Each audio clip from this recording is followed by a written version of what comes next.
ভোলে বাবা পার করি সিরিয়ালে আজকের পর্বে আপনারা দেখতে পাবে বস্তি থেকে সব মানুষজনেরা এসেছে। আর এসে তখন ঝিলকে জিজ্ঞাসা করে, ঝিল কি হয়েছে, আমাদেরকে একবার বল। তখন সাক্ষ্য বলে, ঠিক আছে তোমরা শান্ত হও, আমি সব বুঝিয়ে বলছি। এই যে অফিসার এসেছে আমাকে অ্যারেস্ট করে নিয়ে যেতে, নাকি আমি কোনো অপরাধ করেছি, কোনো চিটিং করেছি, বেআইনিভাবে আমাকে তুলে নিয়ে যেতে এসেছে, তাই তোমাদেরকে ডাকা হয়েছে। তখন বস্তি মানুষেরা বলে, স্যার আপনি কি এখানে নতুন? আপনি জানেন না যে এই বস্তির লোকেরা কি করতে পারে? এক দল গেলে আরেক দল আসবে। তাই বলছি আপনি কিন্তু এখানে জোর জবস্ত দেখাবেন না গো। যেটা আইনিভাবে সেটাই কিন্তু করবেন।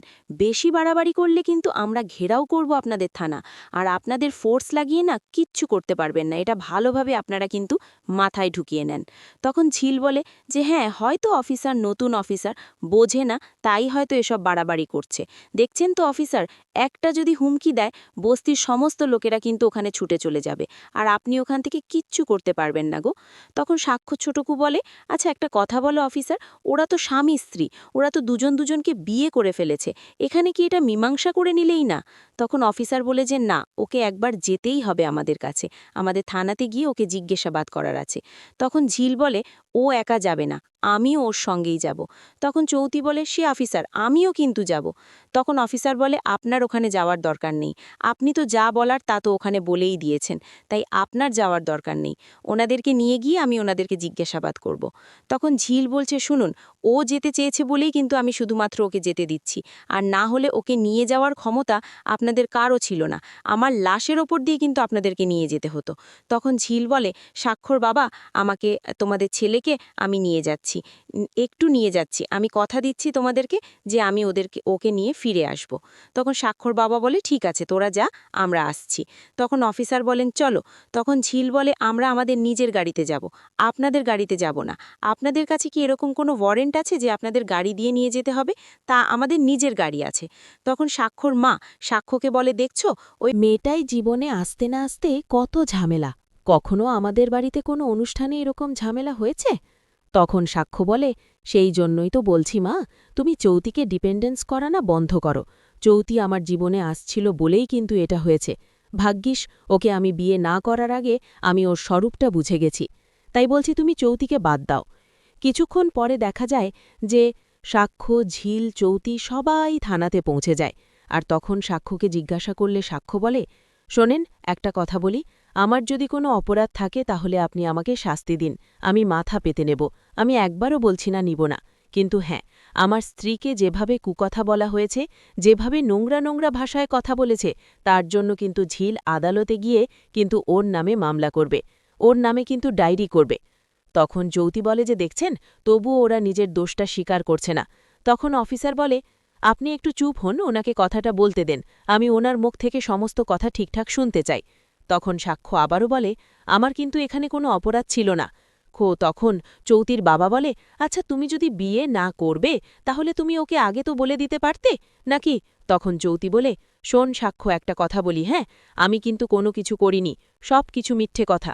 তখন সাক্ষ্য বলে, কোনো কিছুই মিথ্যে না, ওকে বিয়ের আগে আমাকে ডিভোর্স দেওয়ার জন্যে ওকে 1,00,000 টাকা দিতে চেয়েছি। তখন চৌতি বলে, তাই যদি হয় তাহলে তোর বাড়ির লোক তো 5,00,000 টাকা দিতে চেয়েছিল, সেটা কেন বলছিস না? তখন সাক্ষ্য বলে, কিন্তু ওরা তো থানা পর্যন্ত নিয়ে আসেনি গো, তুই থানা পর্যন্ত নিয়েছিস, তাই তোর নামটা উজ্জ্বল হয়েছে। এদিকে দেখা যায় যে সাক্ষ্যর মা বলে, আমার ছেলে যেমন আমাকে শাস্তি দিয়েছে তেমনি কিন্তু আমার পক্ষ থেকেও কিন্তু ওকে শাস্তি নিতেই হবে।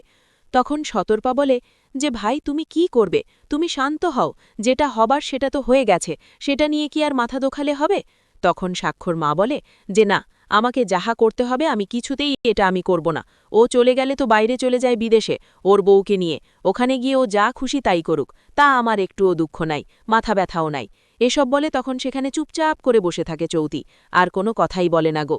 তখন যৌতি একটা কথা বলতে থাকে যে বড় বৌদি, একটা কথা বলি তোমাকে, মেয়েটাকে তো আমরা ছোটবেলা থেকে চিনি, তাই বলছি হ্যাঁ, মেয়েটা কিন্তু সত্যিই খুব ভালো গো, তুমি একটু ওকে মেনে নাও না, ওকে দেখবে তুমি নিজের হাতের গড়ে পিঠে মানুষ করে নাও, ও ঠিক তোমার ছেলের বউয়ের মতো কিন্তু হয়ে যাবে।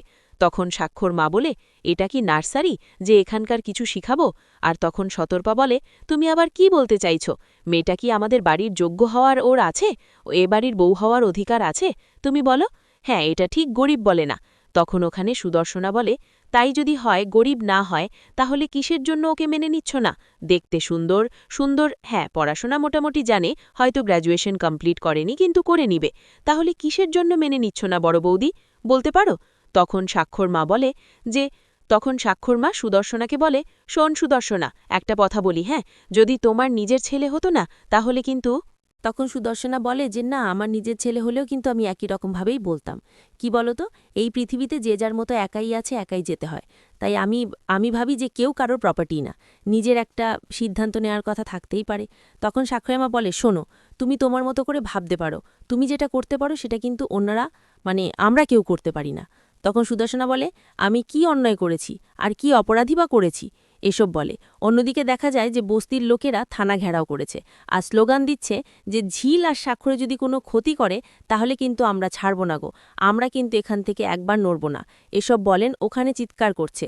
এদিকে তখন ঝিল বলছে, স্যার, আপনাকে কিন্তু আমি ভয়ও দেখাচ্ছি না, হুমকিও দেখাচ্ছি না, আমি বলছি যেটা আপনার করা উচিত সেটা করবেন, কিন্তু আপনি যদি অন্যায় ভাবেন, স্যারকে যদি আপনি খারাপ কিছু বলেছেন তাহলে কিন্তু আমি মেনে নেব না। খুব তাই বলছি, স্যারের কিন্তু কোনো দোষ নেই, এসব কথা বলে। তখন বলে, আপনি একটু চুপ করেন, আমি কথাগুলো শুনতে দেন, এসব বলে। তখন ঝিল বলে, কেন, আমি কেন চুপ করব? আমি চুপ করব আর আমার আপনি কথা বলবেন? আপনি জানেন আমার সঙ্গে কি ঘটেছিল না ঘটেছিল? বিয়েটা তো আমার হয়েছে আর আমাকে নিয়েই কিন্তু এখানে যত ঝামেলা হচ্ছে, তাহলে আমি কেন কথা বলবো না? তখন পুলিশটা বলে, আপনি একটু ভালোভাবে কিন্তু ভাষা করুন, এসব আপনি কী সব উল্টাপাল্টা ভাষা বলছেন? তখন ঝিল বলছে, যেটা বলছি সেটা একদম ঠিক কথাই বলছি, যেখানে আমাকে নিয়ে সমালোচনা হচ্ছে সেখানে আমাকে কথা বলতে বারণ হচ্ছেন কেন আপনি? তখন চৌতি মুখ বেঁধাচ্ছে আর ওর দিকে তাকিয়ে থাকছে। তাই ঝিল বলছে, আমি 100 বার বলবো। তো আজকের পর্বটা কেমন হয়েছে? যদি ভালো লাগে তাহলে কমেন্ট, শেয়ার, সাবস্ক্রাইব করবেন। আর কোন কোন সিরিয়ালের আপডেট পেতে চান আমাকে বলবেন, আমি কোনো জায়গাতে ভুল ত্রুটি বলে থাকলে ক্ষমা করবেন।